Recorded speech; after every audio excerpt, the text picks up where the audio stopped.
Hello, everyone, and welcome to the Survivor Stockwatch podcast. I'm your host, Taran Armstrong, and with me today to talk about this week's Survivor and rate the players based on how well we think they are doing in the game is the man himself over on the YouTube streets. It's Peridiam. How you doing, Peridiam? Hey, Taran. Thank you for having me. We've been talking every week now for playing Goose Goose Duck and killing each other, but sometimes it's nice to sit down and talk about the actual how we even got into this room in the first place. I'm doing pretty good. Yeah, Survivor 44 has been on a roll. I think this post merge, the last month or so of episodes have been pretty fun. Yeah, can't complain too much. I feel like I'm going to be a little bit more nitpicky if I was. I'm going to be talking about my review in a couple of weeks of the season because we're almost at the end. And I think for me, most of it's been the pre-merge has been bumpy. But today we're talking about episode 11. And honestly, it's nice not to be too much of a complainer, rewatching it and taking notes and being like, yeah, there's a lot of good stuff here. Some some fun quotes, a little bit of strategy, a fun somewhat blindside and an idle play. Yeah, can't complain. Yeah, I mean, I think that I think that what I'm finding is that as the seasons in this new era start to end, we get more of a like an actual narrative. And this is the thing that I've been complaining about all season long is that like, each episode feels like its own self-contained like bubble of a story where like nothing seems to be like transferring to other episodes. But if I think back to like the previous season, with Jesse and his kind of story, I felt like that's where that season really hit its stride was when, the rise of Jesse, there was like a 3 episode arc. And before that, there was like the Omer arc heading in toward the end of the season. And so I feel like they really start to find their footing toward the end when they're building to the finale. Whereas, leading up to it, it's been a little choppy. But I've been happy. I was happy with this episode. We were live in Toronto watching the episode. We had a live podcast, which is very fun. To recap it, or not? Sorry, it wasn't. It was live in person, but it wasn't live streaming Right. for Survivor. But when we were there in Toronto, I went up onto the stage after the episode ended, and I said I think this was the best episode of the season. And the crowd cheered, so clearly everyone agrees with me. That's how you can tell Yeah. when the giant group of people who are all speaking individually all clap at the same. Yeah, I agree. I think I was on the B&B for episode 7, which was the Matt boot, and that was an interesting dichotomy with the audience, the online fan base being completely like, I don't know if you get a loud uproar if you said this was the best episode of the season that week, but I did get to break it down with Mike and Liana at the time. So yeah, I think this was probably maybe my favorite episode. I'm trying to think if there were any others maybe 2 weeks ago. I actually did really like the Matthew medevac or quit, whatever you want to call it, episode. That was previously I think my I best don't episode. think Survivor needs a boot every week as long as it's telling you like coherent story with some decent strategy and some funny moments. I'm not asking for a lot, and I think that episode delivered. I actually find like a lot of times when there's no vote out, the episodes tend to flourish a little more. And I'm hoping with this recent announcement of 90-minute episodes that we're going to see that kind of ability for the show to not have the tribal council. Now they can have the tribal council too and still have the time to potentially give us a more fleshed out storyline with more funny moments and more understanding of where people are at. I will say my biggest frustration with this episode was that I don't fully get the Jamie and Lauren of it all. I know Mm. Rob did a burning question on YouTube this week that he's been doing every week, and I did watch it because I was curious. That was my biggest question mark. Was in spite of getting everyone else's perspectives, I still didn't fully get why they chose what they chose, and we'll talk about it. But I think that I can sort of try to make sense of it, and I don't know, maybe I don't need literally everything spelled out to me to be happy, but yeah, that was probably the one thing I'm curious that I'm interested to hear what you think. Yeah, no, I agree. I think that's probably the thing that they kind of left behind in but as opposed to other episodes where it was like just a, like a throwaway line that explained it or could have explained it, or like there was no explanation whatsoever. I at least did feel like we got that scene We with did. with Jamie and Lauren where they were discussing their options, and it was actually told to us that they were considering one way or another. And you kind of could see the logic, either way. And in addition to that, like I can also understand the narrative choice, whereas in previous episodes, it's like, why, like, oh, to surprise us? Like, what is exactly, why are you hiding all of this information from us? You can sort of understand that this was like a very Carolyn heavy episode, and the idol play being like the big focus. Um, you know, when you think about it and you think about the fact that the idol play wasn't necessary, it's a little less dramatic. So I can understand why there wasn't a ton of focus on the fact that Lauren and Jamie ultimately do flip. We're gonna focus on it here because, at least I am, because I think, once again, Carson, comes in clutch with being able to flip Lauren and Jamie back over to his side. Very impressive.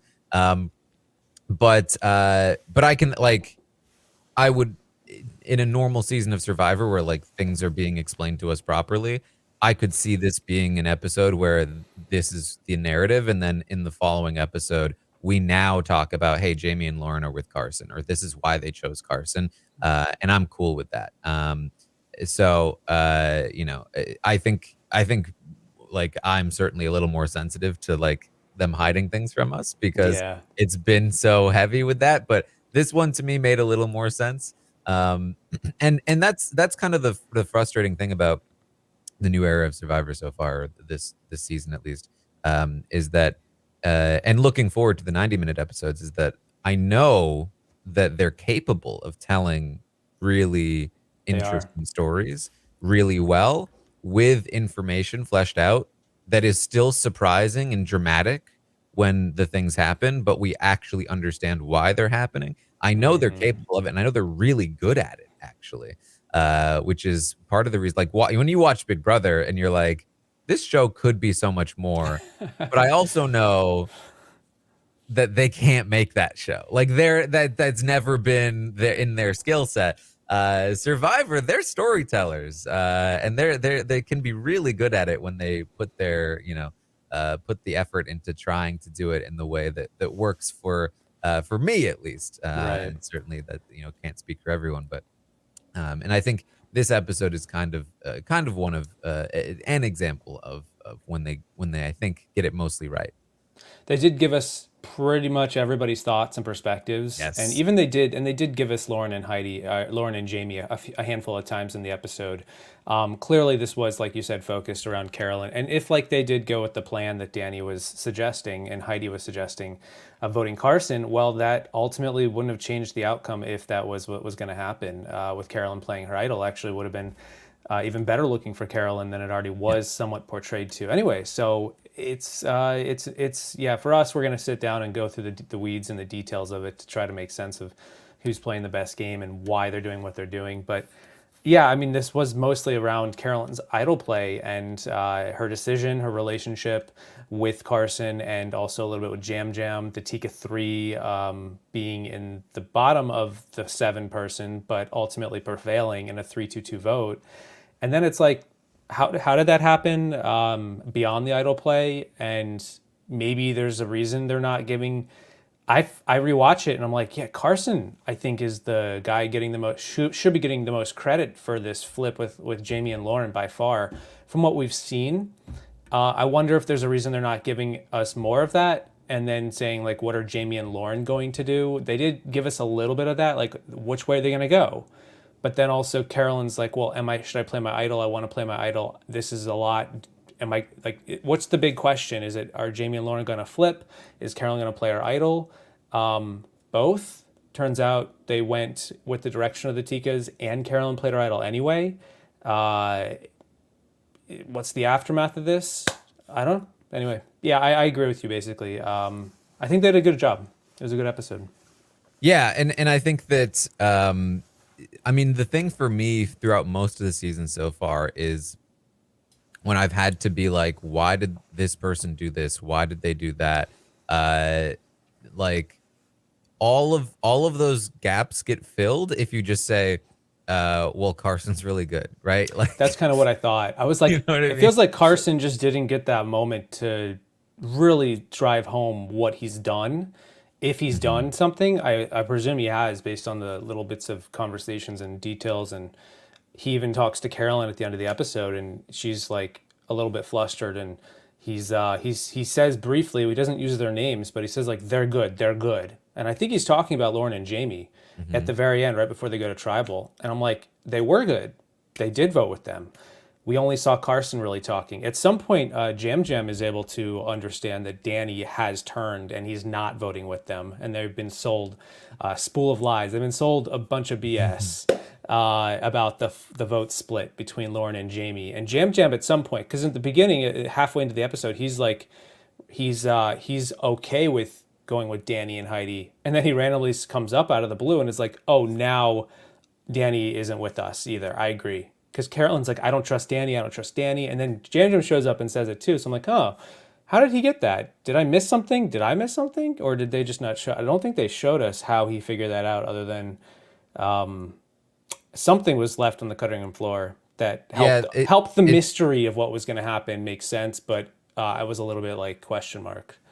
yeah, it did feel like they were building up this sort of conflict between Carolyn and Jam Jam, where Carolyn was like, "No, I'm telling you, something is wrong," and Jam Jam was like, I don't know, Carolyn, you're just kind of being Carolyn." But then it did kind of like flip pretty quickly. Maybe it was Carolyn talking to Carson, and Carson being like, "Well, this is my life on the line. Let me go and talk to people and figure this out." Maybe Carson either believed her or figured out that it was true. And maybe when he talked to Jam Jam, it was okay. Or maybe Jam Jam talked to Danny or Jamie and Lauren, and maybe he found out that way. Yeah, Uh, I think it comes down to like probably Carson was able to get whoever was it, Jamie and Lauren decided to go one direction. They obviously didn't leave it up to like the episode does, where which way are we gonna go? You guys are gonna have to find out when we put the name on the parchment. Like the mhm. Tikas, they probably told the Tikas this is what we're doing, and then Yep. it just came down to okay, Jam Jam believes them because they've told them the truth, which was the truth that Danny and Heidi were not working with the Tikas. Jam Jam comes around, realizes this is the truth. Now it's just a matter of Carolyn feeling comfortable with what's going on and unsure. And to be fair, I do think it wasn't like people are gonna. I've seen some people say she wasted the idol. That happens so often because it didn't negate most of the votes. And I'm like, I that's first of all, it's like results based thinking, which is understandable to an extent. You do sometimes want to look at the results, but I looked at it and I went, yeah, but there's so many things that could happen. And I honestly, on paper, felt like maybe Lauren and Jamie should have flipped. And I don't think it was a bad move to play an idol in a moment where you're in the final seven. You only have 3 out of 7 from your original tribe.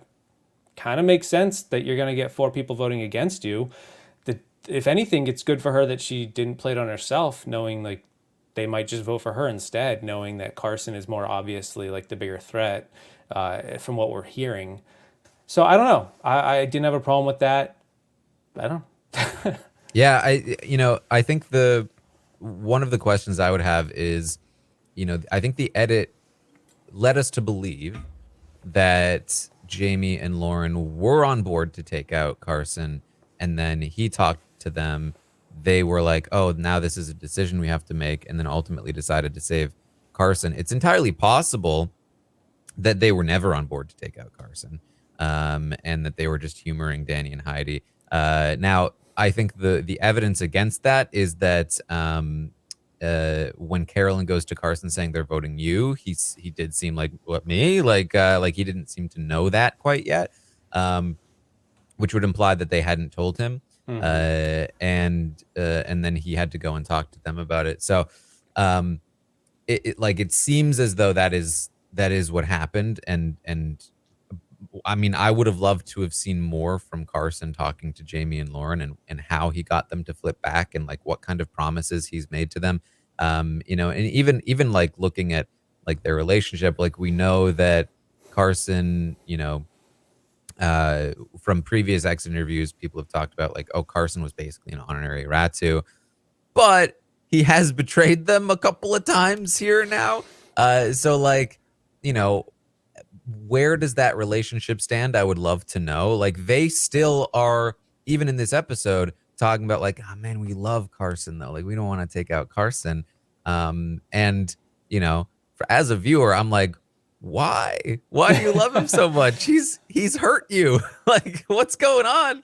Like Yeah, he's that doing something right, but I wish I knew more about what it was. he can't keep getting away with it, but he does. You know, it's that 20-year-old baby face. He's got Mm. the dorkable glasses and his little NASA font, and they're just eating it up. I don't know what it Do you is. think he like Nathan Fielded it and like he's did a whole rehearsal for Survivor of like how to betray people and then make them still like you? Yeah, I could see that. I could definitely see him doing something like that. Maybe he's going that route. I think he's playing a pretty low key underrated. He's not getting as much chops as I think he should be getting right now. He's definitely the front runner. People are talking about how likable he is, other than Jam Jam, who's also got a great social game. But I think Jam Jam could have been voted out tonight if he didn't win immunity. Mm. Yeah, I do wonder I that. wonder. I do wonder. I would love to hear. I really like at the end of this episode. I'm like, I just want to pick Jamie and Lauren's brain. That's Hmm. really what I would love. And unfortunately, they're both still there, so I can't hear more from them yet. I have to wait a few weeks. But I'm like, what would you have done if, say, anyone else won immunity? Would you guys have Hmm. actually voted out Jam Jam? Would that have made a difference? He's very likable. They noted that. Or does that not change anything? And you guys still end up going with the Tikas. And if that's the case, again, major props to Carson. Going back to it, he's done a great job of getting these players on his side. And if that's really where we're at, I don't know how we'll maybe I don't know how he's not going to lose if he's going this rate. But I want to say also I loved walking into this episode. I had to write down the whole conversation because I just loved the back and forth between Jam Jam and Carolyn. Hmm. I absolutely loved when she said, "This has everything to do with me," and then he just says, "Don't take it personal," and then he says, "Not in front of everyone." Like, like there's just like some shame. Like, don't let them all see you're taking it personally, as if she's like reacting strategically. And then I wouldn't have done that to you. I wouldn't have done that, and you did it to me once. And like the very quick, like half a millisecond of Carolyn reacting, saying, "I did it one time. Hmm. Get over it." And it's just I love that. I had to say that at some point. I wrote that whole thing down, and then also her with the lobster with Lauren. What is that? It's the body of a lobster. I'm not worthy. And then Lauren's like, I am. She's like, oh, I am too. I'm too. I'm worthy too. I love Carolyn. This was definitely a great Carolyn episode. And I think like a great showcase of who she is as a player. I think that there have been a lot of um especially in the past years ago, there was a lot of like casting of like wacky zany characters Mm, who you know uh weren't always super active strategically in the game. They were like, at least according to the edit, just kind of there to spice up some episodes and like introduce some obstacles for the strategic players to have to work around. What I love about Carolyn is not only how like just unapologetically herself she is, but also that she is there to also like really play the game and is a huge strategic presence in the game. oh yeah. Um, and and what we're seeing is that because she is so different than the rest of the cast in terms of like how she um you know uh, like holds herself, I guess, like Yeah. again, like her Composes herself. unapologetically herself nature, that is actually holding her back strategically. Like she's having trouble finding the inroads that a player like Carson does. Even though she has, I think, the same strategic chops Mm-hmm. that like say a Carson does. Um, and that's it's sad. It's also interesting, and this episode is a sort of culmination of that, as she literally has to argue with people at Tribal about like With their Probst, with Probst himself, even. who's like, Carolyn, maybe you need to get some sleep. And it's just like, what, like, get off my case. Like, this is me. I'm trying to play the game, and you guys are all just like, oh, Carolyn, being Carolyn. It's like, no, we're all playing this dumb, silly game. Like, what do you mean when you say, well, some of us are more experienced than others? Like, just because you are holding yourself in a certain way and I am holding myself in a different way does not mean that you are better or more experienced than me. And Yeah. I thought that it was very interesting, and I'm glad we sort of like shown a spotlight on that. Yeah, I know Carolyn had said one of her inspirations was Nora on season 39, Island of the Idols, who somewhat is like a bit of a. I could see the overlap or the comparison. I know Mm, she's referenced her before. Yeah, there's definitely. I'd say that Carolyn's biggest enemy in the game isn't even necessarily like the strategy of getting to the final three. It's overcoming the how people view players who are more emotional. That's sort of mhm, been a recurring issue with a lot of players who go deep into the game and don't win. If Carolyn finds herself in that position, it's like if you're trying to pitch yourself to a group of people who don't fully understand or relate to that, how do you get them to respect or appreciate having such like a lack of a filter and being very emotional and viewing that in a not negative way? Because I think for a lot of Survivor history, if you go back and look at it, tends to be the opposite. It tends to be the players who are more cool, calm, and collective or collected, who tend to get the win in the end. And if we're looking at it through the lens of strategy, like it's tough. It makes for great TV, but it doesn't ultimately get you those jury votes. And it can sometimes, in some cases, backfire. But a player like Carolyn, historically, if you get to a certain point in the game, you tend to get overlooked and underestimated, as we saw. That's sort of been her recurring narrative throughout the whole season, going back to when she was with Brandon and Danny, and they just totally mhm. underestimated her. And we've seen that recurring, and we even saw it again in this episode, where both Danny and Lauren kind of butted heads, not trying to a ton. Although I think Danny was a little bit fed up with her. I know there's a secret scene where he tries to like smooth things over with her, and she's just like not having much of it. But even with Probst, he tries to crack a joke, doesn't land very well. He's got a big smile. Carolyn's just like, yeah, this is kind of reinforcing the writing on the wall that has been the thing, where players who play like Carolyn or behave like her don't look don't get highlighted positively, and I can get the frustration. I feel it, and it's tough because most people aren't like Carolyn in that regard when they play the game. I don't really know what you can do about it. I personally have a problem with it. I'm also not on the island. I don't know what it's like to be there and playing and starving for 3 weeks. So maybe it's different. But then again, I don't know. I mean, like Marianne was very exuberant. She also had, I don't know. It's different strokes, different people. But yeah, that was definitely a theme for this episode, highlighting. I mean, Carolyn was by far the main character of this episode, which could apply to a lot of the episodes, to be fair. But definitely for Mhm. this one. Yeah, I mean, I think what I love about Carolyn is that she is willing to just like bite back. Like I think a lot of people can relate to being in a situation where uh maybe people aren't taking you seriously, or um it's just like a not a comfortable situation, and like people are cracking jokes and you just kind of have to like, oh, haha, like that's a joke. I get it, it's a joke. I'd be the loser for like like being like, oh, please don't make jokes about that because I can't take a joke, but like I don't like the fact that you're making a joke that reinforces the thing that's making me upset. Mm-hmm. And so the fact that she's like biting back at that, like I love that Mm-hmm. for Carolyn. I do think that, at the end of the day, the way that our social interactions are built in like the society that we're in, doesn't really encourage that at the moment. And I think that like if you look at Marianne versus Carolyn, it's an interesting comparison. I think Marianne um, is a different like kind of emotional, so to speak. I mean, Yeah. emotional isn't like one set way of being, right? Like if anything, it's almost like inherent in the definition of what it is that like everybody's emotional in their own way, and everybody emotes in their own unique way.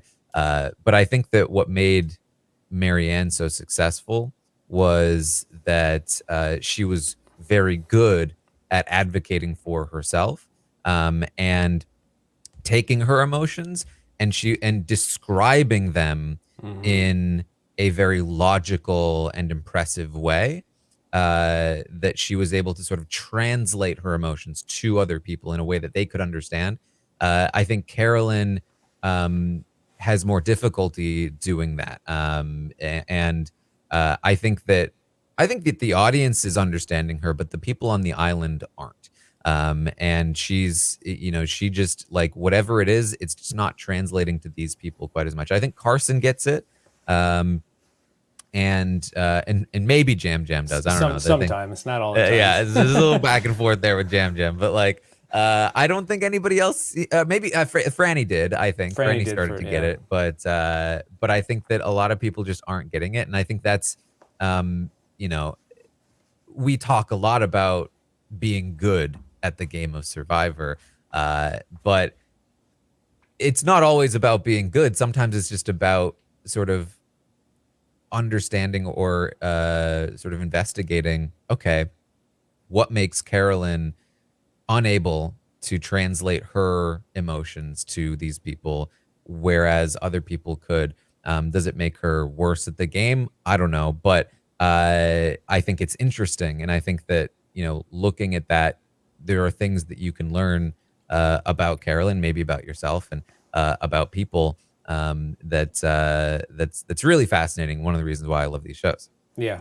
Yeah, I know. It'd be nice to. I'd love, in a way, to have the live feeds on Survivor. Hmm. Just even. I'll even take the daily drops or whatever you want to call them. I'll take that.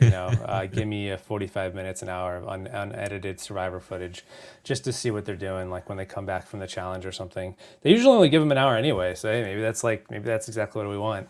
I Yeah, do think there's something to bundling up and packaging and showing a bit of intentionality with your emotions. yeah. We did get that with Marianne, where she did say like, "I'm doing this," but it's also there's an intention behind it, and they might not know that right now. But the idea is you can also pitch your case and sell yourself to the jury as and explain why what might be a weakness is not at all a weakness. It's actually a strength. And that's a part of it is pulling the rug out from underneath the jury, blindsiding them, flipping the script at the last second. It's possible. It's been done before. Not going to count Carolyn out, just like everyone else. I'm not going to do it. She could definitely win. I think she's a front runner to win. But there is like a little bit of in this episode, we saw some of the butting heads, people not fully vibing with her, and then obviously the whole. I love that Jeff is willing to like engage. Do you not like me? It's like, yeah, I'm a little bit mad at you, and I'm like, oh, thank you. Like, let it out. And then last week with the full tilt boogie or whatever, they're kind of like taking the piss out of Jeff, making fun of him a little Mm. bit with it. I appreciate them. Even though Jeff probably loves it at the end of the day because they're focused on Jeff. I still appreciate them like not just going with it, but also kind of throwing him a curveball sometimes. Yeah. But but I do think like Carolyn, she thinks she's playing the game strategically. She's sitting there at the voting booth with her fingers out, and she's going through the numbers because she knows this isn't a straightforward 4-3. There's an idol in play, a potential idol in play. They have her idol obviously, but then if say Danny does have the idol, a lot of time was spent strategically trying to make sense of a hypothetical that we knew didn't exist. Danny didn't have an idol. But what if he does? And when they're out there on the island, they don't know that. They don't know he doesn't have an idol. But if he does, and they put all their votes on him, what's the aftermath? Somebody still has to go home. And Carolyn says it straight up. And it's like, this is the strategic thinking that I love. Because in the event that Carolyn does keep her vote for Lauren, which we see her originally, she votes for Lauren and then crosses that out. But I like she's thinking through all of her options. I've credited players in the past for this kind of gameplay. And like, for example, Shannon Ricard using the extra vote in the episode where they took out Nasir. Mhm. They had to split the votes to prevent possible plans falling through and getting blindsided themselves. You need to also make sure that while you want your plan to go through, sometimes it's better to just not get voted out than to get the person you want voted out. It could be anybody but you. It kind of is the way it should go. Obviously, it helps if you can have your cake and eat it too. But Carolyn's like, I'm going to write Lauren down in the event that something goes haywire. And I don't want it to be left like Cambodia, where Jeremy and Kelly have no votes, and suddenly we have to revote, and the girls flipped on me, and now I'm outnumbered, and there's nothing I can do about it. And Carson is safe because I played an idol on him. Jam Jam is safe because he's got immunity. Who's not safe in the Tika 3 that they've all turned against? Carolyn goes home. Play a vote, put a vote on Lauren, and like this is a lot of like number crunching for something that didn't ultimately matter, and she didn't even vote for Lauren. But this is the kind of like the numbers that I love to sit down and work through, and I think it shows that Carolyn is really thinking through this stuff. She's not just this big wacky character who puts lobster claws on her fingers and is Freddy Kruegering it and getting into arguments for whatever because she got blindsided despite doing that to Jam Jam like 5 episodes ago. Like there's more to her than that. She's very three-dimensional, and it's great. Also, it helps that I've said this before, but my wife's name is Carolyn, so it's really fun to just like praise the name Carolyn, just like throw heaps, and everyone loves her, and I'm like, wow, it's like not actually my wife, but in this case, it's just really cool to hear my wife's name thrown around a lot, and it's a nice thing. I was worried that she was gonna go on and be like, I heard she was a big character, and I was like, oh my gosh, I hope she doesn't ruin my wife's name because my name is Billy. Billy doesn't have a great reputation in the Survivor world. A little bit of a joke. I run with the meme. I do wish there was a better Billy out there sometimes. But either way, it's nice to have a Carolyn. Billy and Carolyn, a match made in heaven. Yeah, maybe one day we'll get that editing compilation out there on YouTube. Yeah, no, and I think we're talking about Carolyn and her filter, right? And how maybe like the filter is the main difference between Marianne's success and her success. It could be at least.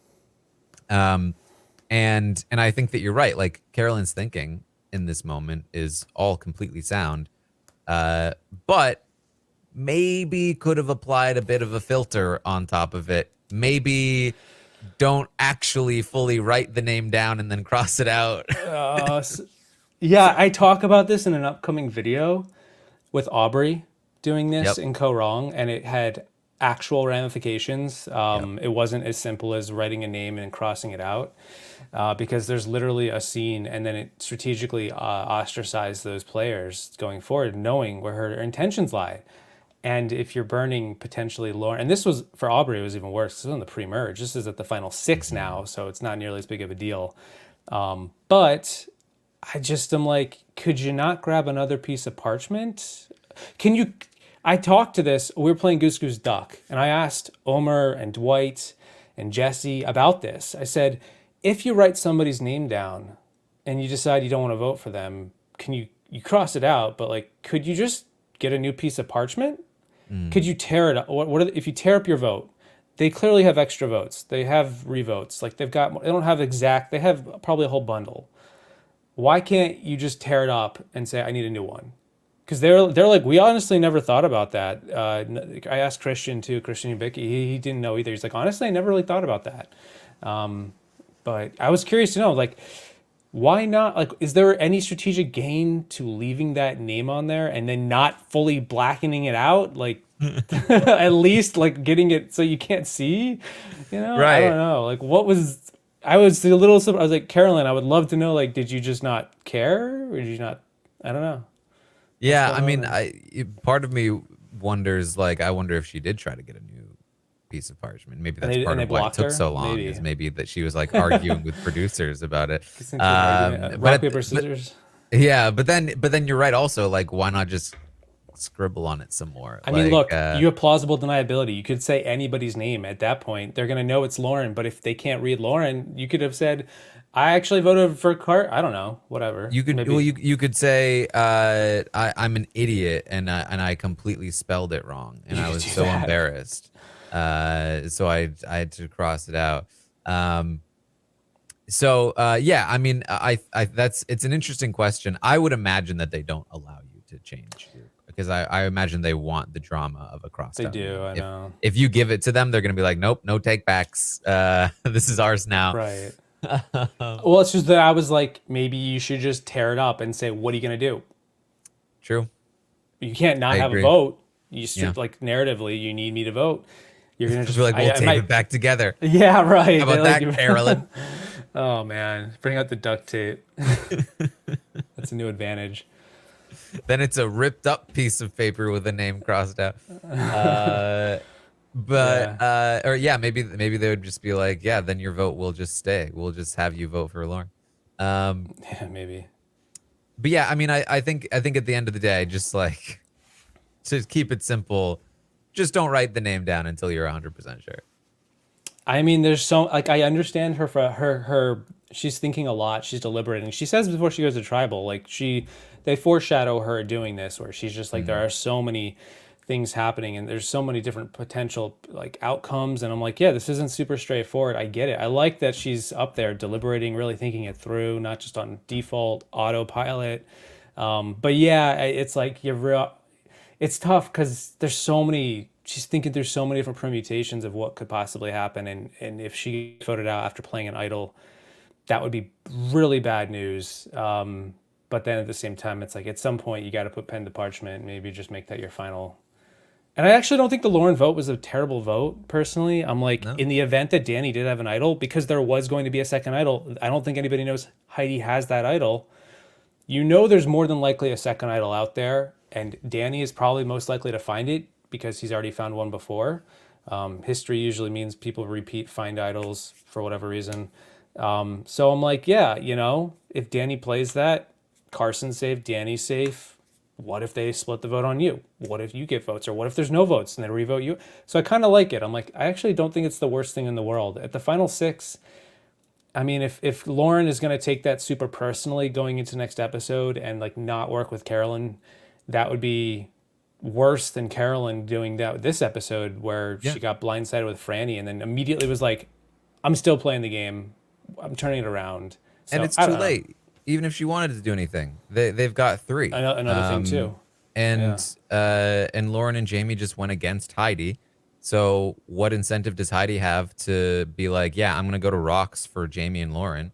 Like, I mean, she does have an idol, and so she could Yeah. do something there that might not be ideal, but like, still, I think at the end of the day, we've talked about this before, but like, I think it's very important on Survivor, on Big Brother, and any of these games. That filter at the end of the day is very important, and it's very important to, regardless of what you do choose, um, commit to it. Hmm.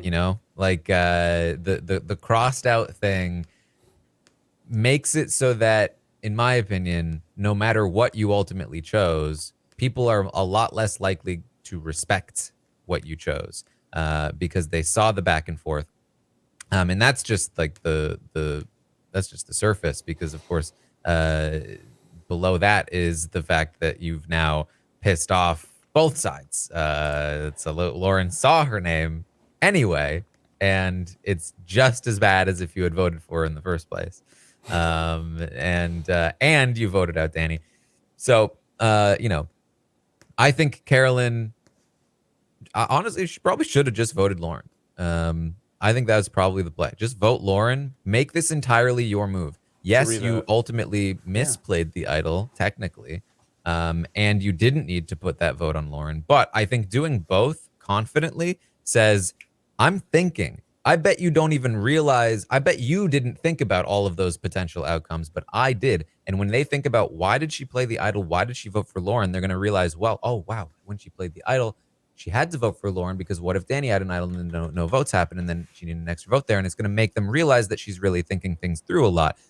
They might still think that when they see the crossed out Lauren, but they're going to also now think, yeah, but she was there for like 10 minutes, couldn't trying to figure all this out, changed her mind 5 times, and then gave away her own spot and didn't even do the optimal move. And so uh, I think that unfortunately for Carolyn, she needs to, and this goes back to what we were talking about, as an emotional player, self-described, she, whether it's fair or not, needs to sell herself more than another kind of player would.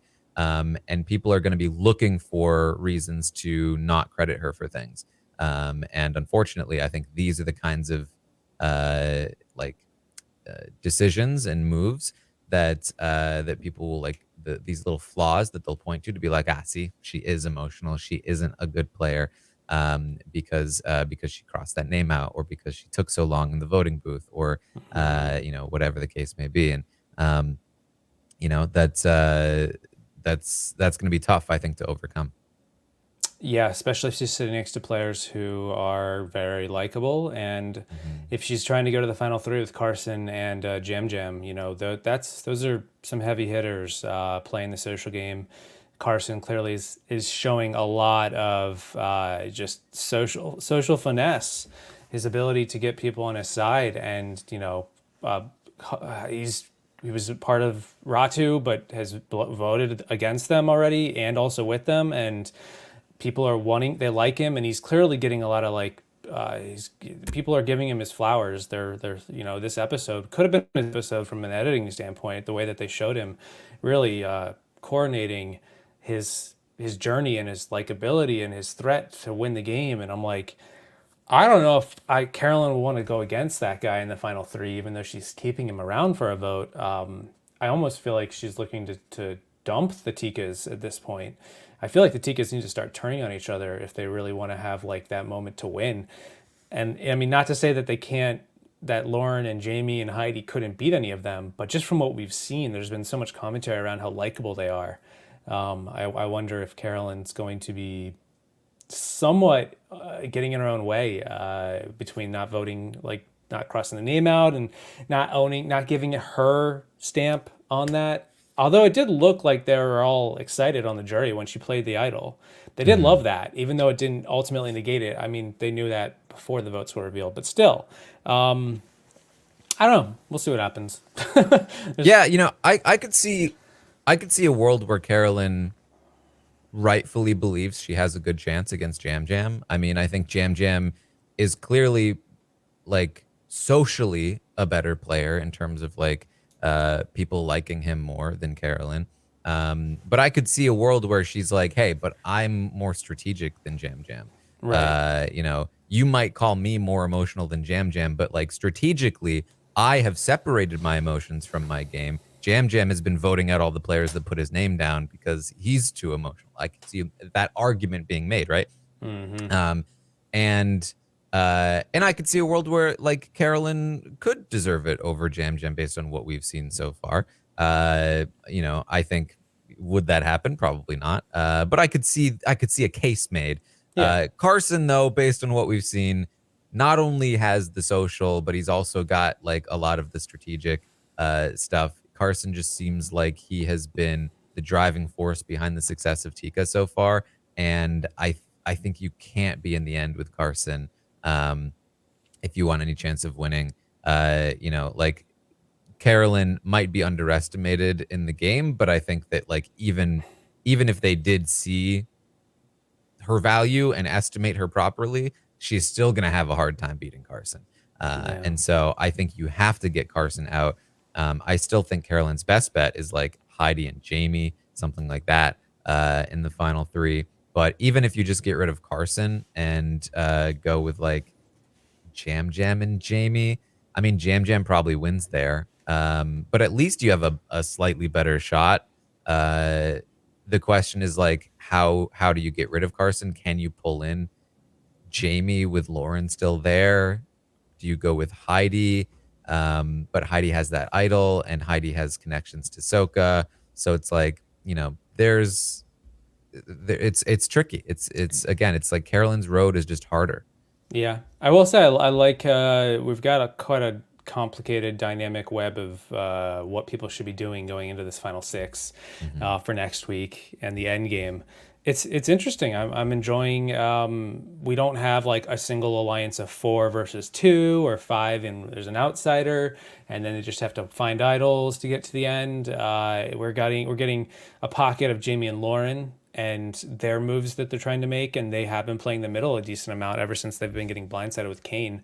But then Carolyn's over here with an idol. She's been holding on to this since like episode two or something. And the dynamic of arguably the biggest social threats in the Tikas, who now are 50% of the tribe. But then the funny thing is that if they're going to stick together, what's going on with Heidi? She's got an idol. The one player who could be the least involved in this dynamic is also the player who just lost their closest ally after also trying to vote him out in the previous episode and then lying to him about it and getting caught in the lie. And then the person, not Danny, didn't believe her, didn't believe Jam Jam. And she's got an idol. If they decide to go for her as the easy six boot, well, she's probably playing her idol. Who goes in that case? They're probably going to split the vote. I don't know. It's just there's a lot of different ways you can shake this out, and I want to recognize what I think is a good thing while we're still in it, and before we know what ends up happening with the final six and the final five. I'm interested. I'm excited. I'm looking forward to it. And I've been talking to my friends and family, and they do watch Survivor, and they're like, "We really like this season. We've really enjoyed it." And they don't usually say it like that. I'm like, "Oh, cool." And they're mostly in love with the Tikas, which is cool. But yeah, it's good, pretty good season so far. Yeah, I talked to some people who like aren't in the like, in the community, and they were struggling with the season, but I'm curious to see if if they're coming around on it now that Are they things are are they kind of more casual solidifying. or more like a super fan? Do you More know? casual. I More mean, they casual. watch the show, but Okay, interesting. Although I'm talking to him now, maybe it's like recency bias. I will say I did talk to my mom, and she's like, "Oh, I loved when Carolyn played the idol. I really like that she's protected Carson." And then she's like, "I can't wait for Danny to get voted out." And I was just like, "Mom, I know it's Mother's Day, but like, did but you get it together, like okay? did I don't want to spoil anything. I feel like you've seen it all though. Like we're on the same page. Did you like watch the next 30 seconds by any chance?" Maybe she had to take a pause after that. Yeah, she was just like, Danny's kind of a villain. Like, I can't wait for him to get voted out. Yeah, I would say that's a level of that's a more a level of casual that goes Yeah. beyond the people I've talked to. Okay. That's kind of what I'm working with when I talk to my Yeah. mom about this stuff. But yeah, happy Mother's Day and whatnot. It made me laugh. Everyone in the room was laughing. We're like, Mom, Yeah, we're that's like, funny. wait, pause. Like, hold on. Are we gonna keep talking? Did you see what happened? Oh, you did. Okay. All right. You're Look, just she's shit a brain fart. The Danny De Niro Right. She's like, it impression. was crazy that Danny De Had to Niro came black out it of out. left. Yeah, right. That was funny. Um, all right. Well, let's rate some players. Yeah, sure. Let's do it. Here are the players. Uh, we have Tika, Soka, and Ratu. In order here. With Danny gone, I think I was predicting that Danny would be in some danger. I think that's why he's below Heidi here. Um, but this is, of course, the portion of the podcast where we rate the players from 1 to 10 based on how well we think they are doing in the game. And we'll start with Danny, who was voted out. The person who's voted out, of course, slightly different scale than everyone else. We don't judge them too hard for being voted out. We mostly just try to judge them based on their performance in this particular episode. How much was it their fault that they got voted out? I think that in this episode, I don't think Danny does like too much wrong. I think he has the right idea. Putting the target on Jam Jam. We said before, like if Jam Jam doesn't win that immunity, then it's entirely possible this plan goes through. It might have been easier for it to go through. It might have been more difficult for it to go through with Carson. Of course, with Carolyn having that idol, it's never going to actually work. But it would have, he would have gotten more credit if it had been an idol play that screwed him up rather than the votes not being there, at least from my perspective. So I think the right idea, but my issue with Danny's game is that this I feel like could have been easier for him if Franny was still in the game. And he really spearheaded the Franny vote out, only to turn around and do what Franny was trying to do before, which was take a shot at Tika. Now, would Franny have continued to take a shot at Tika given her, bond with Carolyn? Maybe not. Maybe that was shifting. Maybe that changed. But like not being able to hold on to Franny one way or another, I think, is the downfall of Danny's game. And before that, as we talked about, it was getting Josh out, which didn't make a lot of sense to me either. just cutting down his own numbers in a spot where he is such a big target, and clearly did not have the social pull with the other players in the game to maintain this position. I think he really put himself into this hole that he then wasn't able to dig out of. And I think that's really like that's kind of where we're at with Danny. Yeah, I looked at him and said, there isn't a ton in this episode in particular that I thought he had the right idea. Get the underdogs, get the players on the outs that are not in this core three, round them up. You got a 4-3 numbers advantage. Put them on the player that you think you want out the most. In this case, Jam Jam. Go for it. Jam Jam wins immunity. Okay, plan B. We're going to put him on Carson. It's a little bit basic for 44 seasons, given that there's likely going to be at least an idol or two out there. Danny knows he doesn't have them. It seems like he believes Heidi and what she tells him. So even though Heidi was against him last round, things changed. She's back with him this round, but she isn't telling him I have an idol. I do sort of look at it like, Danny didn't, like you said, he didn't really have many or any allies at this point. His closest ally tried to vote him out last week, and she's got an idol. She could protect him. To her detriment, she would have been Yeah. gone. But, look on the flip side. Carson got an idol from his closest ally, or one of his closest allies, who did have an idol also. She willingly played it for him. Now, that wasn't a lot of what Carson did, but Carolyn came out of the woodworks, played her idol for Carson, and potentially prevented him from getting voted out. Danny can't say the same thing, so there's a failing there with what should have been his closest ally. He also couldn't keep Lauren and Jamie on plan with the numbers, which again wouldn't have mattered because Carolyn played her idol, which would have negated Danny goes home either way. But I did kind of look at it like, how did they not manage to keep Lauren and Jamie wrangled into this plan? Like, Yeah. what was being sold to them that Danny couldn't offer a better deal going into the final six? I don't know. I felt like that just something was missing there from him. We didn't really see it, but clearly we felt it when he gets voted out, and that's not good for him. That's really bad. Yeah, especially because, and we'll talk about this when we talk about Jamie and Lauren, but I really do feel like, based on the information I have, this was not the right call for Jamie and Lauren. Going with Tika here, there's all the incentive in the world for Tika to turn around and vote out one of Jamie or Lauren next week. No reason for them to continue to take out Heidi and leave in the duo of Lauren and Jamie. Just go ahead and pull in Heidi, make her a fourth. Heidi, you don't want to go to rocks for Jamie and Lauren, do you? Let's vote one of them out. We'll bring you to 4. You'll make fire. Like, this is great for you. And hey, there's even arguments to be made if you're Carolyn or even Jam Jam, like, hey, we know we need to get rid of Carson. You can be our third. So Yeah. there's all the reason in the world for like the game to progress in that direction.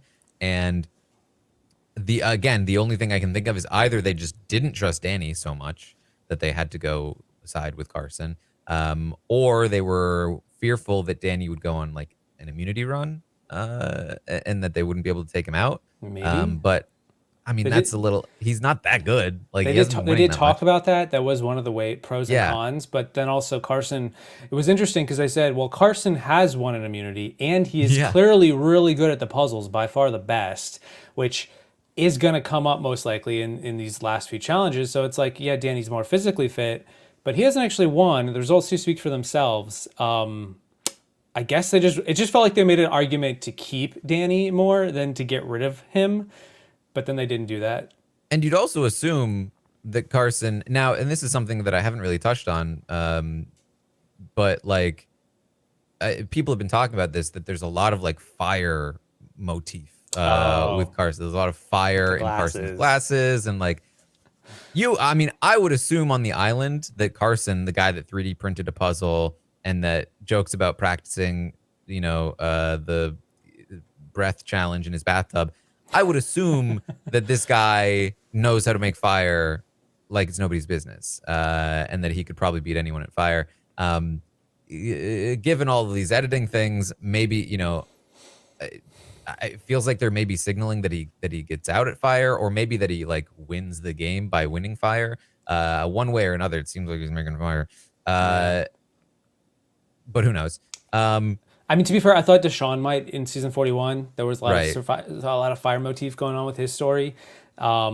That didn't end up really. He won the fire challenge, but he didn't win the game. So exactly. I'm like, maybe this is Carson's story being foreshadowed in the shadow of the fire and in the reflection of his glasses. I don't know, but I mean, like I could easily see it being like he just crushes fire because he's practiced it a yeah, bunch, right? I would think And so. like I maybe mean, Carolyn and Jam Jam are like, maybe they are like, hey, we want to get Carson out. We're gonna wait until fire, and then he just crushes it. Who knows? and I think that's a point that's worth arguing and a reason to get rid of Carson is that, I Yeah, mean, to be fair, what is Danny, a firefighter? So I don't know if that, he was a firefighter, well, he's right? good at putting it out. Well, he's good at putting it out, but you would maybe he probably learned in some ways the mechanics of how fire starts and what to do. And I mean, Hmm. he's probably around people that can also give him a lot of tips and pointers. And you should know. I mean, at this point, everyone should know how to make a fire going in because it Hmm. literally beyond living is necessary to win the money. So if you want to even get to the final three, you should know how to make a fire at this point. Also, it doesn't hurt to keep yourself warm at night, but that's not as relevant at this point. But yeah, I'm looking at it like, look, Carson probably knows how to do this. So again, I look at Danny though, and I'm like looking at his game here, and I'm like, how did you guys not make this four come to? I get the idol play. You would have been screwed either way with Carolyn. You guys voting for probably should have voted for Carolyn, I guess. But props to Carolyn. She didn't play the idol on herself. She played it on the person she thought most likely was going to get the votes. How did they lose? How did Danny lose Lauren and Jamie Yeah. in the mix? I mean, that's definitely a failing on his part that he shouldn't have. That's why I would love to hear more from Lauren and Jamie after the season and be like, what were you guys thinking here? And what they did say in the episode, we don't trust Danny nearly as much. Yep. I do think there's an element of we can't win if we aren't even there at all. They're thinking they probably will have Carson at the final six. So they're willing to make that exchange, I guess. Carson for Danny. Yeah. I don't know. Yeah. I mean, so I think Danny kind of put himself in this position. I think you made a lot of good points about this episode. Like maybe not things that directly caused him to be voted out because he would have been voted out anyway, but little failings like left and right. Between not keeping Jamie and Lauren, between this being like the second episode in a row where he is incredulously like being like, "You think I'm gonna buy this? Like this is obviously a So lie when bad. it's the truth." Um, not great. His Just like, closest ally did vote against him and then managed to trick him into not thinking that she voted against him and still didn't tell him about the idol, as you said, and didn't play the idol. That was definitely something that, if I'm Heidi and Carolyn plays an idol for Carson, and I think the plan is all votes on Carson, what I'm it, terrified. yeah. Like this is either going on Danny or me. Um, and I can see a world where it goes on me because they're worried that Danny has the idol. And it did go on her, Uh, to be fair. and it did. I mean, I Two, think she two. thought that Lauren and Jamie were She still did. She did. voting Yeah. for Carson, so That she was didn't wrong. expect a split. But if anything, the fact that Jamie and Lauren were voting for her was better for her than if they had voted for Carson. Because if Tika didn't have Jamie and Lauren, I think they have to more heavily consider, okay, we're putting all our votes onto one for sure. If we think Danny's more likely to have an idol, then maybe it should be Heidi that we put our majority on.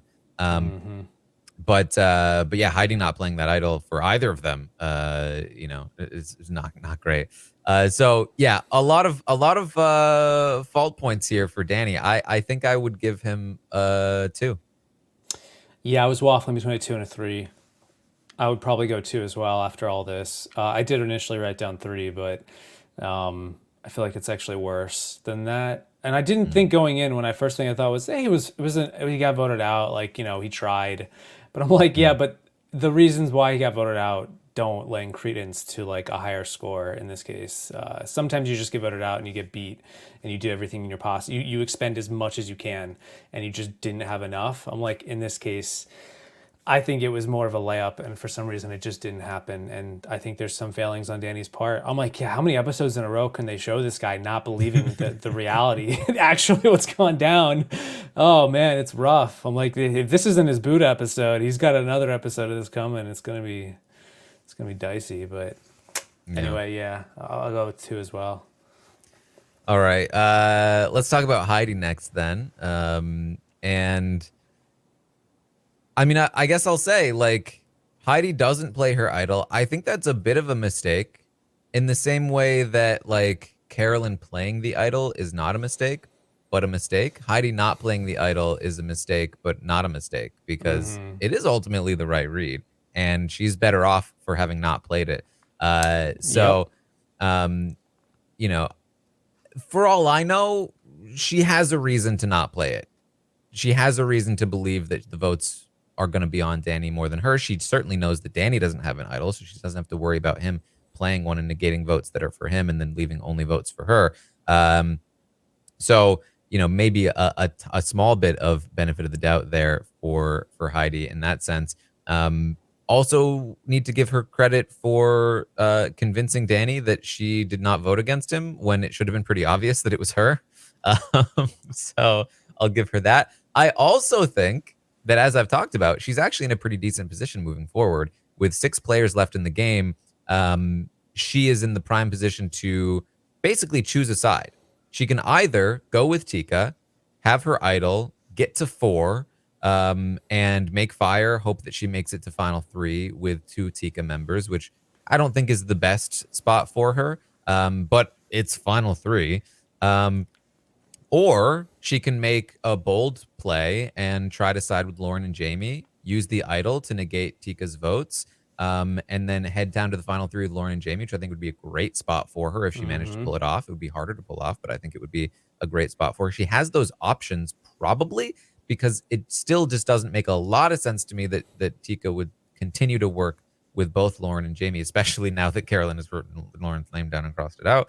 Um, and even if that did happen, even if Tika did side with Ratu to vote out Heidi next week, she does have that idol for herself. And she could use that idol for herself to take out a Tika member, or something along those lines, and then head into the final 5 in a great spot, like just basically one fire making, one immunity, or one, they vote out somebody other than her away from making it into that final 3 with a good idol play on her resume. So position wise, I really like Heidi's spot. It still does feel like she's a long way away from the win, Yeah. just based on how she has played up until now. But I don't really hate her position, and her losing Danny here is probably better than not losing Danny here. Because even if she had gone to the end with him, I think he takes votes from her. And so um, I think I would give her. Hmm. She's also on the wrong side of this vote again. I think I give her a Yeah. 5. Okay. Yeah, I was I was between a 4 and a 5. Only because one, she was not on the right side of the vote. She did get Yeah. outplayed. She I don't know what kept her from playing her idol. It was ultimately the right call, but I don't know the reason for why she didn't, knowing Right. that her plan was potentially, I mean, if her plan was get Carson out, she knew that wasn't going to happen, and she had the means to protect herself, but she didn't need to. But she didn't know that for sure, or did she? I don't know. I don't think she did. She did. She was able to fool Danny over, but then I'm like, but Danny was a 2, and he really fumbled the bag here, and it's like, I don't know if that's like the biggest win in the world. It gives her some points. She didn't get voted out, which is good. I do wonder if she's going to be setting herself up for a win, though. Like sometimes players just sort of hang on. She's hanging on as best she can with limited resources. Losing Danny was probably a big resource that she just lost here for a vote. She could have gotten him out at 5 or at 4. Maybe she even beats him. I don't know for sure. I feel like sometimes he might rub people the wrong way. Maybe he's not the big jury threat that some people might perceive him to be. We'll never know, obviously. And then I'm like, she wasn't able to get Lauren and Jamie just as much as Danny wasn't. They did have multiple scenes talking about this plan. I thought that this makes total sense. I do think it's a good read if the votes aren't going to go. If Carson is somehow safe with an idol, Danny's probably going, not me. Save my idol for another day. It's not the worst place to be in. Like you said, she is now set up to be the potential. The problem is she's going to be the kingmaker or the queenmaker, and you want to be the one making that for you. I think she should go with Lauren and Jamie at the final six, swing for the fences. What's the worst that could happen? If you get to the final Mhm. three with them, you stand out. You've also probably helped dictate that path at this point, as opposed to anything that they have done. They had to do it. You chose to do it. That's a difference. You also made it work in the if it does work. Whereas if you ride with the Tikas, that's probably the safer play. You probably don't need to do too much with your idol. I don't know what you have to talk about, and unless you're so beloved, but I think looking at Jam Jam and Carson, I don't know if that's going to be the case here. It leaves me at a 4 only because I don't really know what she's currently doing. I don't know her plan, where she's going with this. I also don't know if she's any closer to winning the game at this point. And I feel like her odds of getting to the end and winning have decreased. Even though I don't think Danny is the worst person to leave for her, I do think they've decreased. And yeah, so I give her a 4. Yeah. All right, let's talk about Ratu then. And I think I'll still start with Jamie here. So we've talked about it already. I think they made the wrong call, siding with Tika, and I think especially for Jamie, it just puts them in a spot where like, how do they win? How does Jamie win? Who are the two people in the final three that allow Jamie to take the win? I don't think she beats Jam Jam or Carson. I don't think she beats Lauren, which means she'd have to be in the end with Heidi and Carolyn, I think, to have a chance. And even then, I think Carolyn and even Heidi might have a better shot than her. I think Jamie is probably the least likely person to win a jury vote at the current in the current spot that she's in. Um, and I think that you know, Lauren and Jamie taking this, like doing this move, siding with Carson, siding with Tika, I think it feels like the weaker move. It feels like the sort of like allowing Tika to continue to steamroll move rather than the take your fate into your own hands move, which I think is the kind of thing that a player like Jamie will need right now, because I don't think she's really seen as, for as much as she says it, I don't think she's seen as a very valuable player in the game. I am the most valuable person that anybody could ever interact with. So Oh, I love it. I think things are not looking great. I think this is bad from a lot of different angles for Jamie. I think I have to give her a 3. Yeah, I know it's not the hottest take here, but she's kind of.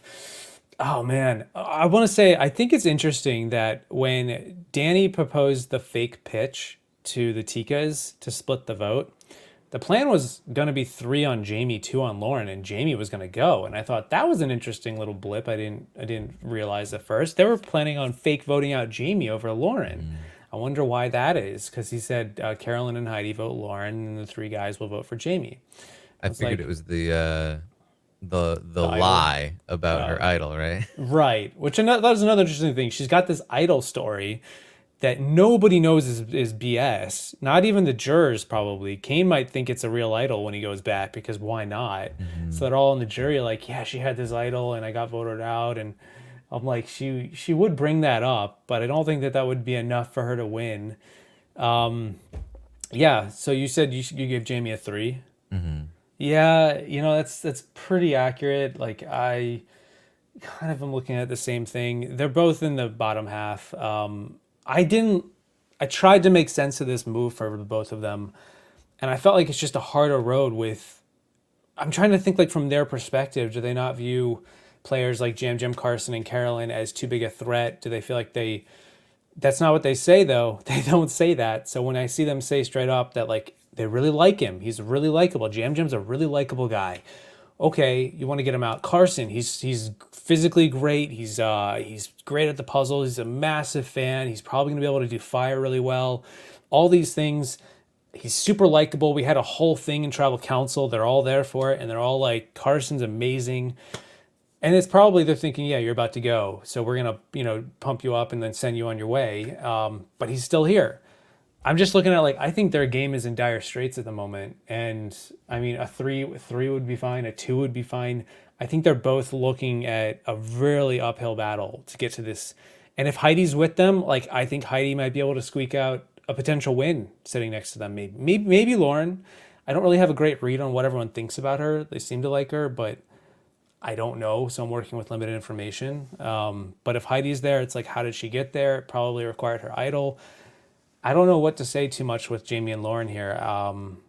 Like Lauren has said, it's just not her story this year. This is not her story. She said this on Twitter. So for Jamie, I'll give her a 3 as well. Yeah, I would give Lauren I think a 4. I think she's more likely to pull Beat out a Jamie. win if she makes Yeah. it there. I think she's also capable of winning some immunities to get herself there, which would also further like sell her to a jury. Like, hey, I won my way here against the odds.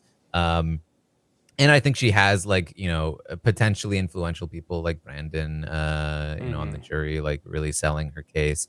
And so I think Lauren still in there with a shot, but I don't think this was the right call for her. And I think that her path to the end is very tricky now. Even if she makes it there, I have a hard time seeing her beating either Jam Jam or Carson. Which means that of the 4 or of the 3 other people that need to leave, they have to be 2 of them in order for her to have any chance to win. And that's going to be hard. I think that's going to be hard to do with only 3 vote outs left and Tika having a 3-person block in a 6-person game.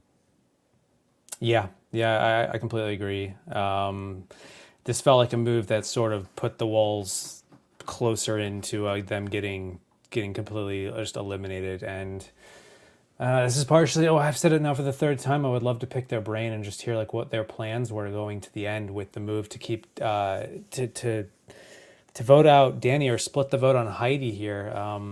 I don't fully think that was the good. I don't know. Yeah, I'll give Lauren a 3 as well. I mean, she'll probably be Jamie if they're in the final 3 together. I don't think they will be, but that's also maybe more of a meta read than anything. But yeah, they're sort of one and the same right here. All right, let's then talk about Tika. Probably the only tribe that it really matters at the moment. This is a tricky one. I think this was very much Carolyn's episode. I was impressed by a lot of things Carolyn was doing in this episode, in particular the fact that she really caught on to, the Carson vote. And for as much as I will praise Carson in this episode, I think it's worth noting that based on how the edit portrayed this to us, it's possible that Carson never even gets to Jamie or Lauren without the heads up from Carolyn. It's, given how easily he seemed to flip them and everything else he's done this season, I don't know how solid that is, but at least from the way the episode portrayed it, Carolyn stepping in here, helping Carson out quite a lot. Maybe to her own detriment, ultimately, though. Maybe there's a world where we talked about, like, hey, should Carolyn have flipped here and tried to go with, like, a Jamie and Lauren, and maybe even Heidi, and just gone, hey, let's do women. We've got 4 out of the 7 votes here. Let's vote out Danny or could Heidi have been on board to take out Danny? She certainly was last vote. Maybe she could have made that happen and but been like, hey, we're working with the women. I feel like there were maybe some other paths here for Carolyn that could have worked a little better, but still very impressed overall. And I loved the play that she made. However, as we talked about, I think crossing the name out and staying so long in the voting booth and all of that does make the shine a little more dull on the move. And then the fact that Carson does end up saving himself by convincing Jamie and Lauren to not vote for him, and the idol play becomes unnecessary for as excited as the jury was in the moment, I do think that that will be another reason to be like, well, did it really do anything? And so ultimately, I think I have to go with a 6 for Carolyn here, still at the bottom of Tika. Yeah, for Carolyn, I have her with a 7 because she was the first person to suss out that the plan was BS. They were given a fake plan with Danny, Heidi splitting the vote. From what we saw, Carson and Jam Jam were not there yet. Jam Jam definitely wasn't. For me, Carolyn figuring that out first and then basically lighting a fire under Carson's butt and letting him know, here's what I'm going to do about it, and I'm going to protect you. This was her move at the end of the day. I appreciate her going through all the different permutations of how this vote could play out, and she really thought, I could tell she was really thinking about it. I appreciated it. I also think that, socially, she seems to be doing okay. She did butt heads a little bit with Danny, with Lauren, but if, the secret scene's anything to go by, I think Danny is trying to make amends, and I think that he somewhat feels like he's done something wrong or rubbed her the wrong way. I hope that that's a bridge that they can build and get over together, because if Carolyn's going to need a jury vote, it doesn't hurt. She is probably the weakest of the 3 Tikas to win, but this is only at the final 7. There are still 3 rounds to get both Jam Jam and Carson out. I do think working with the women would be the smartest move going forward, even though she does emphasize wanting to keep Carson. Maybe there's a play where you keep Carson around for another vote, this round at least, because he's a bigger threat, and it doesn't mean she's going. I don't know. Ultimately, though, I liked it. She had the right read. She played her idol. It got the jury excited for her. Maybe that's going to start leading momentum in her favor going down the line. Somehow they got Lauren and Jamie on their side. We didn't get that full picture. I'll probably give more credit to Carson when we talk to him about that, but ultimately, I like what she did here. Wasn't bad, and I give it a 7. All right. So next, I would have Jam Jam, who briefly had the top spot on Tika last week, as I was worried for Carson's ability to do damage control, but clearly Carson was very capable of doing damage control. Jam Jam, I think this wasn't really the best episode for Jam Jam overall. Nope. He gets targeted, wins immunity, which is, good on him for winning immunity. But in terms of like how I would typically rate people, like winning immunity is not exactly like gonna boost your rating too high, especially when it seems to be like saving you from being voted out potentially, or at least a plan for you to be voted out. And it's also worth wondering, like, would Carolyn have used the idol for Jam Jam? I think probably, but maybe not as readily. Who knows? So he gets targeted. Not great. He also fails to convince Danny that Heidi was the flip on him, and is partially the reason why he's being targeted. Like, just Danny just doesn't believe Jam Jam here, and feels like Jam Jam is lying to him. So like a bit of a stumble there. He also is reluctant to believe Carolyn when Carolyn tells him that the votes are flipping onto Carson. Jam Jam also, his instinct there when Carolyn says this is to be like, well, it's not us. Like, should we be worried about it? Which I think is a bad instinct. I think that he should be concerned about numbers, especially given that this was almost him.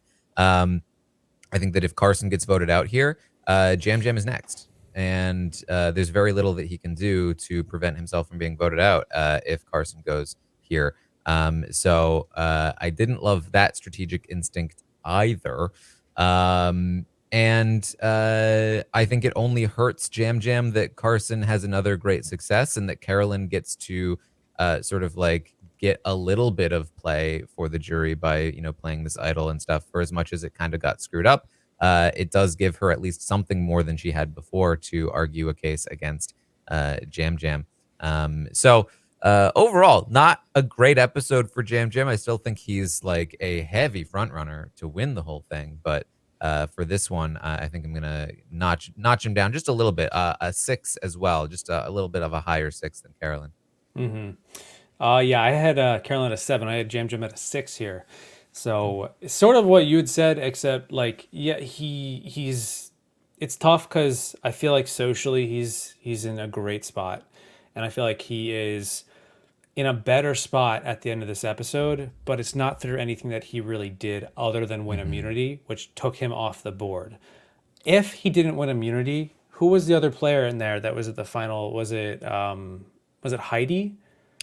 I think it was him versus Heidi. Yeah, and I'm like, if Heidi's immune and he isn't, you know, I mean, maybe even Heidi's more emboldened to use that Yeah. idol against them, and maybe Lauren is more willing to flip because it's Jam Jam as opposed to working. I don't know. Hmm. That's a pretty bad spot to be in, which makes Yeah. me look. And then you look at like he was the last of the Tikas to get on board with the decision to turn on the Sokas.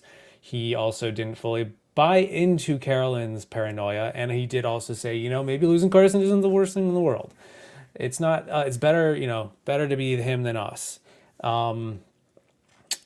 He did okay with Carolyn at the beginning of the episode, but I do think that was more Carolyn, her mantra of just rolling with the punches.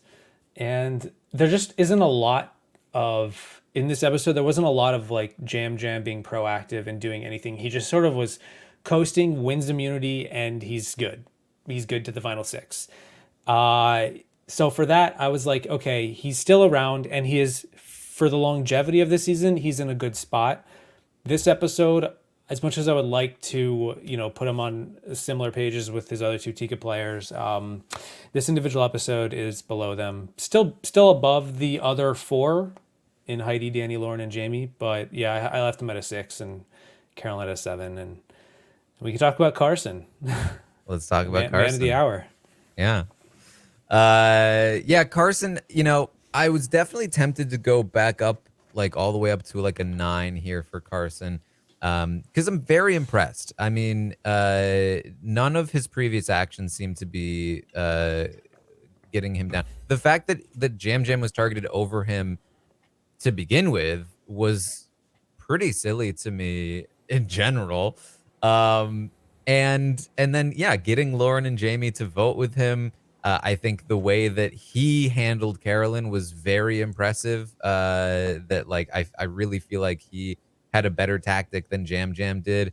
And his response to Carolyn, like Carolyn tells him that that she has the idol, first person she's told, and he I think responded very well to that. Like, oh, I'm so happy, I'm so proud of you, like that's so awesome. And it really does feel like this is becoming Carson's game to lose. Uh, However, I think the things holding me back from going up to a 9 are that one, we didn't see a lot of this from Carson in the episode itself. It was like kind of hinted to us, like teased us a little bit with the conversation between Lauren and Jamie, but for the most part, like we're not seeing why they trust him so much. We're just sort of hearing that they trust him so much. And so I'm not able to like really dissect like he's really making all these things happen. I'm just kind of having to assume that he's making these things happen. Then there's the fact that again, theoretically, there's a world where he could have gotten voted out if not for Carolyn figuring out that they were going to vote for him, and then being willing to use the idol on him. Again, I think that's a little shaky. I think given his success, he probably would have had success there anyway.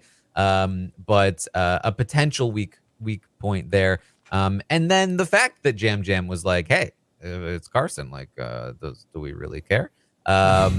Indicates to me that Jam Jam might be thinking about what he probably should be thinking about, which is maybe Jam Jam will be looking to cut Carson toward the end of the game, and that could be a huge obstacle in Carson's way to win if he does not have Jam Jam locked in. So just little things that ultimately, for me, land at an 8. Yeah. It's like an echo in here because I also had an 8 for him. 6, 7, and 8 for the Tikas.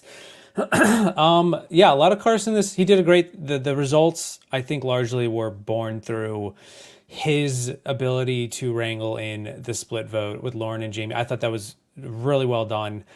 They're sitting there pondering what to do. I think there's probably because they're thinking Carson is something they can factor into their future plans. It's a little bit of fill in the blank with Carson, though, which is why I hesitated to give him a higher score, as you said. A lot of the episode is like Carson reacting and not being proactive.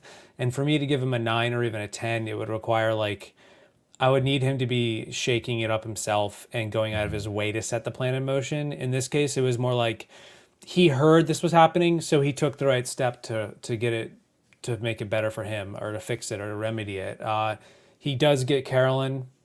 He has some a strong enough relationship where Carolyn wants to tell him about the idol, play the idol for him. I think he does a great job at like you said, like handling the whole situation, and instead of getting annoyed that Carolyn's lied to him this whole time or whatever, because we do see her lie to Jam Jam earlier in the episode when he's like, "Do you have the idol?" And she's like, "No, I don't." And we never see her tell Jam Jam. I'm assuming he knows as well. I don't think she told Jam Jam at least. And just like being able to split the vote, have an idol played on you. You're probably the front runner to win the season at this point. You're getting flowers and coordination at the tribal council where they're all just talking about how great he is and he's done a great job and he's come this far. And I'm like, geez, okay, they're all saying this on the island, and it's not just like the editing or showing certain players saying certain things it's like, no, this is happening at tribal council at the final 7. And he's getting an idol played on him, and he's making up half of the final 6 with his alliance, who I think want to work with him at least for the next vote. So yeah, if he had been more proactive, I would have given him a 9. But for what everything else was, for me, I give him an 8. All right. Well, there it is. That's the Stockwatch for the week of Survivor. I'm excited to see the season come to a close. Again, I feel like they've really found a rhythm with the story. I feel like they finally. It's felt like this for a long time to me that like Tika have been the main characters, but like it's almost been like they haven't hidden it, but they've also not embraced it. And so like that to me is like the worst middle ground. I feel like they've embraced it now. And we're here, like Tika's doing this, and following that storyline to its conclusion, I think will be a good time. So I'm excited to see how the season plays out. Yeah, it does remind me, and I've seen people compare it to Survivor Token Chains with the Jalapao 3 with JT, Steve, and Taj, and how they've kind of navigated between multiple factions with Brendan and Sierra versus Tyson, Coach, and Debbie. And you've kind of got that with Jamie and Lauren, and then you got Danny and Franny and Heidi. And you got like the 3 main characters in the middle trying to ping pong between the two. And they did foreshadow that. Unfortunately, I don't find the opposition in 44 to be as fun to watch, whereas in Token Chains, like Coach and Tyson and I don't know, Sierra, I guess, they're like, there's more going on there. There's more to talk about. So I wish that they'd beefed up a little bit more of mostly of Jamie and Lauren. To be fair, they've done a decent job with Lauren. She's got, or not Lauren, of Jamie, not Lauren, the complete other way around. And I do think they've a lot of bings. I do wish that they would lean. No, it's fine. I do wish that they would stop, like what you said, with the hiding the information. I talked about this like 2 years in the interim between 40 and 41, where I was like, there's a lot of creative editing techniques that the producers don't do on Survivor, and I think they could be fun if they do it. And I feel like they found it, and now they just don't not want to do it. They just want to hide all the information and blindside the audience with like lack of information. And I'm like, I don't know. I think it's actually more compelling when we have a better picture of what's happening and we can kind of relish in the suspense and the drama of the direction they choose to go in and but we understand the directions as opposed to being like blindsided as to why did they flip and what was the motive and who did that. I don't really know for sure. And I feel like that's sort of been a prevailing theme with the last few years of Survivor. Survivor 44 has that as well, but I do think it's done a pretty good job, and I think they've also just did a great job with the casting this year. I really like them. But yeah, overall, I'm enjoying the season. I think they've been on a good streak with the last 4 episodes, give or take. I even had half in, half out with the Matt vote out split, post merge split. I was a little bit more warmed up to it than I think a lot of the online audience was. And I feel good about the fact that I think we're going to have a fun finale. I think we're going to have a fun winner.